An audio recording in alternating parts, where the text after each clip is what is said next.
Kajingba mailat kinungnya kali kamai turis ke Jela Assam, yaki kali na Meghalaya, kentup ki kali shimat, bat ki kali kamai turis kumju akastap kat pratrik nailur jobsan, kala penlang iki ban phaidien biang no syaka Jela. Buan na kinong lej nangwan ki berang kamjik sumari ke hospital Assam, bat ki mamut lejing lej syaki wei pat ki Jela. Kila haban syem da ki wei pat ki kali Assam, ban lej syaki caka berangkam lani caka sange lingsoy nerel hasor kawati. Shushu laong, petang kawai ke kali Meghalaya ru, kamsyem layo orong sy Assam, latang ke kali rakam sangma MLA ke Ronggara Siju, ubadai Menteri Barem ke Sarkar, ubalalaj banya dak cingirap ki pulit Assam. Kani kecing pakhang ginungnya kali kamai turis na Assam iki kali na Meghalaya kalong ban jubab kaliang jimbom sya ka all khasi Meghalaya Tourist Taxi Association yaki kali Assam ban rungbu nong le chungok kai syaki chaka chungok kai befer ke Jela kabla sedang na duga step khandru trek nailur arajar option.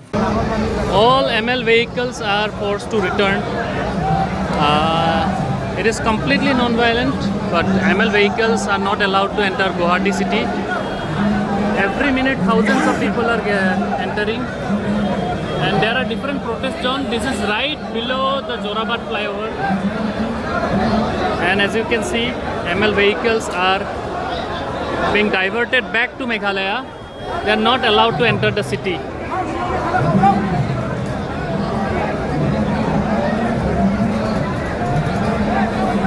So the drivers are checking if the private vehicles are carrying tourists. If yes, then they are diverting.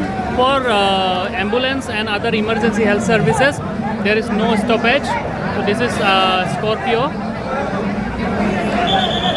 So they are diverting it back to.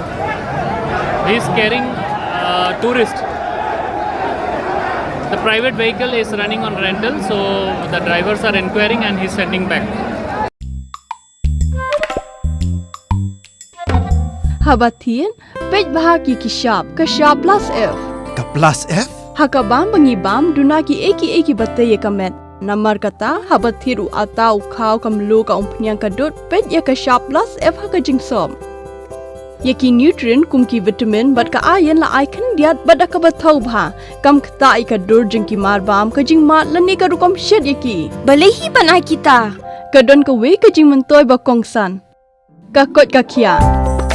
Ka nutrition bakam bha kajing im bakam bha pendon kam daki marba medon ka sharp plus F menta kasni. Lawan Ra Shafi Lingba ko office jong Commissionerate of Food Safety Meghalaya.